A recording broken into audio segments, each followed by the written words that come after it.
کہاں جانا ہے ڈاکٹرنی جی؟ اپنے قریب سے سجو کی آواز سن کر وہ اچانک اچھل پڑی اور حیرت سے دانیال والی جگہ پر سجو کو بیٹھے دیکھا۔ وہ جسے ساتھ لائی تھی وہ دانیال نہیں سجو تھا، تو کیا وہ دانیال کو اندر کمرے میں بند کر آئی تھی؟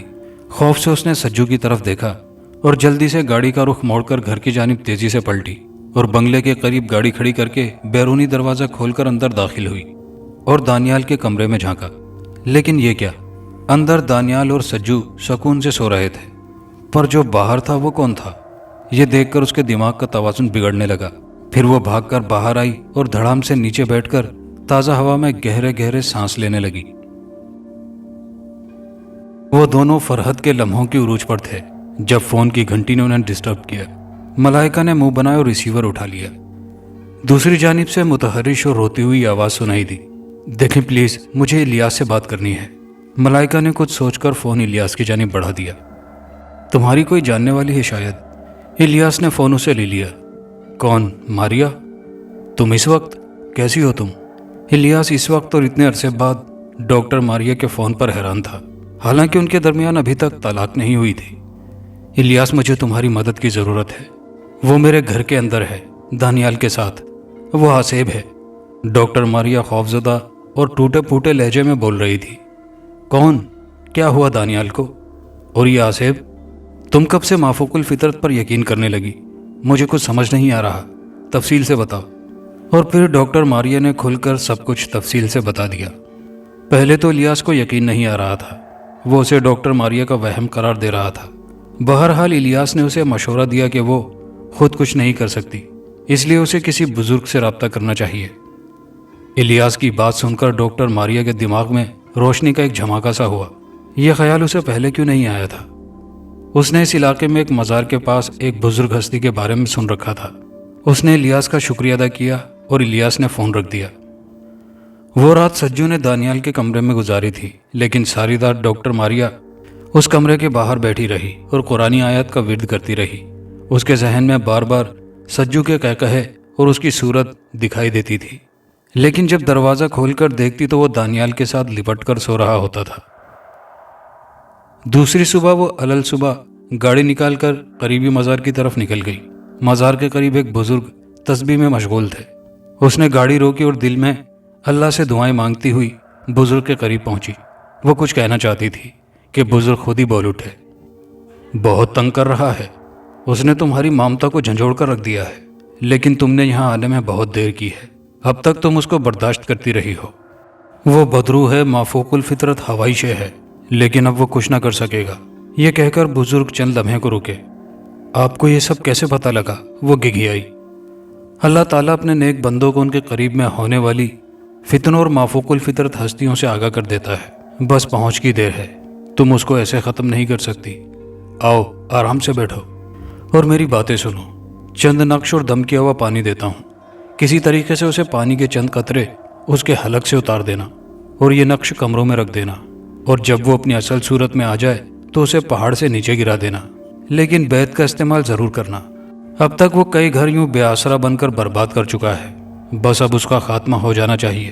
بیٹی، تمہیں اور بھی خوشیاں ملنے والی ہیں۔ اتنا کہہ کر بزرگ نے ڈاکٹر ماریا کو ایک شیشی میں پانی اور کچھ نقش دیے اور اس پر کچھ پڑھ کر دم کیا، پھر ایک اور نقش دیا کہ وہ اسے اپنے پاس رکھے۔ ڈاکٹر ماریا نے اس پل خود کو بہت ہلکا پھلکا محسوس کیا اور بزرگ کے کہنے پر بزرگ کا شکریہ ادا کرتی ہوئی اپنی گاڑی میں بیٹھ کر چل پڑی۔ ڈاکٹر ماریا قریبی مارکیٹ میں گاڑی لے آئی۔ کچھ دکانیں کھلی ہوئی تھی۔ اس نے ایک ریفریشمنٹ شاپ سے آئس کریم اور دوسرے لوازمات خریدے۔ وہ جانتی تھی کہ سجو کو آئس کریم بہت پسند ہے۔ آئس کریم لے کر وہ گھر پہنچی تو وہ دونوں جاگ رہے تھے۔ صبح صبح آپ کہاں چلی گئی تھی؟ دانیال نے حیران ہو کر اسے پوچھا۔ کہیں نہیں، آج تم دونوں کے لیے خاص قسم کا ناشتہ لینے گئی تھی اور سجو کے لیے خاص اچھی سی آئس کریم۔ ابھی لاتی ہوں، تم دونوں انتظار کرو، میں پلیٹ میں رکھ کر لاتی ہوں۔ اور وہ دوسرے کمرے میں چلی گئی۔ دوسری چیزوں کو اس نے پلیٹ میں رکھا اور آئس کریم کے کپ میں بزرگ کے دم کیا ہوا پانی کے چند قطرے ڈال دیے۔ تمام چیزیں لیے ہوئے وہ ان کے سامنے آئی تو جلدی سے سجو نے آئس کریم کا کپ جھپٹ لیا۔ چلو آج باہر بیٹھ کر ناشتہ کرتے ہیں۔ باہر کھلے احاطے میں اس نے ناشتہ لگا دیا۔ سورج کی پہلی دھوپ بڑی فرحت بخش رہی تھی۔ ٹھنڈ کے باوجود دھوپ کا اپنا مزہ ہوتا ہے۔ سجو نے آئس کریم کھانی شروع کی۔ ایک لمبا اور موٹا سا بیت کا ڈنڈا میز کے قریب اس نے پہلے سے ہی رکھ دیا تھا کہ اچانک سجو کی آنکھیں سرخ ہو گئیں اور وہ دانیال کی جانب جھپٹا تھا، لیکن ڈاکٹر ماریا نے دانیال کو فوراً کھینچ کر ایک طرف کر دیا۔ ڈاکٹر نہیں، یہ تم نے کیا کر دیا مجھے؟ اس کا جسم بدلنے لگا تھا۔ اس دوران وہ بولا تو اس کی آواز بہت خوفناک لگ رہی تھی۔ یہ دیکھ کر دانیال سہم گیا اور فوراً ہی دانیال اپنی ماں سے لپٹ گیا۔ اب سجو کی آواز میں کرب و گھراہٹ شامل ہو چکی تھی۔ اس کی حیت ناقابل فراموش حد تک تبدیل ہونے لگی تھی۔ جو مجھے کرنا چاہیے تھا، سجو تم 2 سال پہلے مر چکے ہو، خدا کے لیے خود کو سکون دے لو، چلے جاؤ۔ اپنی ماں کے سوتیلے پن اور خود کی زندگی میں گزاری محرومیوں کا بدلہ دوسروں سے لینا کہاں کا انصاف ہے؟ بہت گھر برباد کر دیا تم نے، اب ہمیشہ کے لیے پرسکون ہو جاؤ۔ یہ دم کیا ہوا پانی جو میں نے تمہیں پلایا ہے تمہیں ہمیشہ کے لیے سکون دے گا، اور تمہاری بھٹکتی ہوئی یہ بدرو بھی پرسکون ہو جائے گی۔ اچانک سجو کے جسم پر دراڑیں ہی دراڑیں بن چکی تھی اور پھٹے ہوئے سر میں سے خون فوارے کی مانند نکل رہا تھا۔ شاید کھائے میں گرنے کے بعد وہ ایسا ہی ہو چکا ہوگا کہ اچانک وہ بھاگتا ہوا چلاتا ہوا پہاڑ کے سرے پر موجود چٹان پر آ کھڑا ہوا کہ پھر اچانک اس کے جسم میں آگ بھڑک اٹھی۔ یہی موقع تھا۔ ڈاکٹر ماریا نے پاس رکھا ہوا بیت اٹھایا اور پوری طاقت سے اس کے بھڑکتے ہوئے جسم پر ضرب لگانی شروع کر دی۔ کرب و غصے سے بھری ہوئی ایک گھراہٹ گونجی اور وہ ہمیشہ کے لیے فضا میں تحلیل ہو گیا اور ہر طرف دھواں پھیل گیا۔ جب دھواں چھٹا تو سجو کا وجود کہیں نہیں تھا۔ دانیال کی آنکھوں میں آنسو تھے، لیکن وہ سجو کی حقیقت جان چکا تھا۔ پھر ماں کی آغوش نے اسے سہارا دیا۔ ایک ہفتے بعد ایک شام جب دونوں ماں بیٹے ٹی وی دیکھنے میں مصروف تھے کہ اچانک بیرونی دروازے پر تیز دستک ہوئی۔ دونوں ماں بیٹے چونک گئے۔ ڈاکٹر ماریا نے دانیال کو کچھ اشارہ کیا اور خود جا کر دروازہ کھولا تو سامنے کھڑے ہوئے آدمی کو دیکھ کر وہ حیران رہ گئی۔ اندر آنے کو نہیں کہو گی؟ مجرم صاحب بنا الیاس سامان اٹھائے دروازے پر کھڑا تھا۔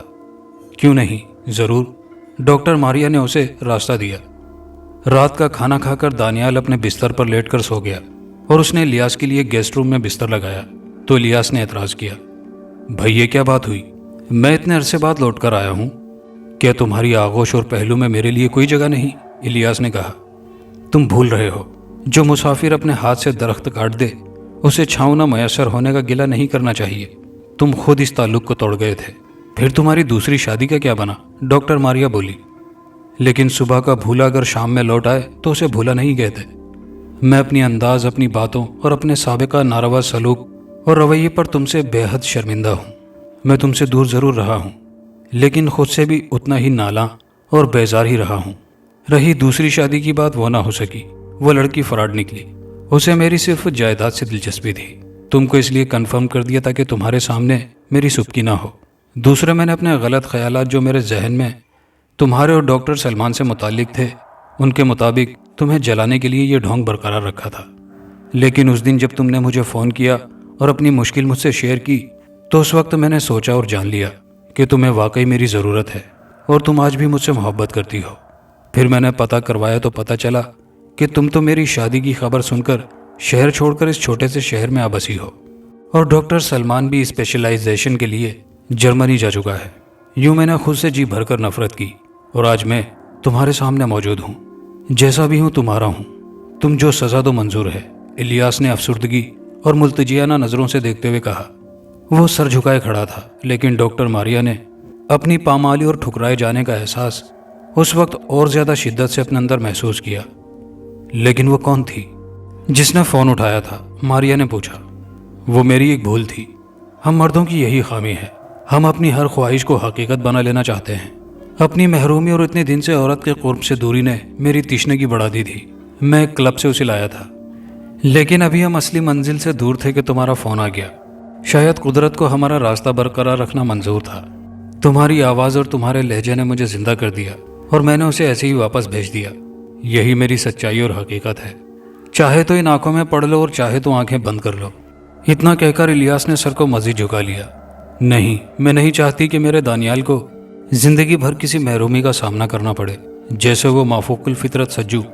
ہاں، تم کو سزا ضرور سناؤں گی، اور وہ یہ کہ تم ساری زندگی میرے قیدی، میرے ساتھی اور میرے رفیق حیات بن کر ساتھ رہو گے۔ یہی آج کی حقیقت ہے۔ ڈاکٹر ماریا کا اتنا کہنا تھا کہ الیاس نے آگے بڑھ کر اسے اپنی محبت بھری باہوں کے حلقے میں جکڑ لیا اور زندگی ایک بار پھر سے مسکرا دی۔ دوستوں کہانی اچھی لگی ہو تو ویڈیو کو دوستوں کے ساتھ لائک شیئر ضرور کیجیے گا، کمنٹ باکس میں اپنی رائے کا اظہار کیجیے گا، اور چینل پر نئے آنے والے دوستوں سے گزارش ہے کہ چینل کو لازمی سبسکرائب کر لیجیے۔ شکریہ۔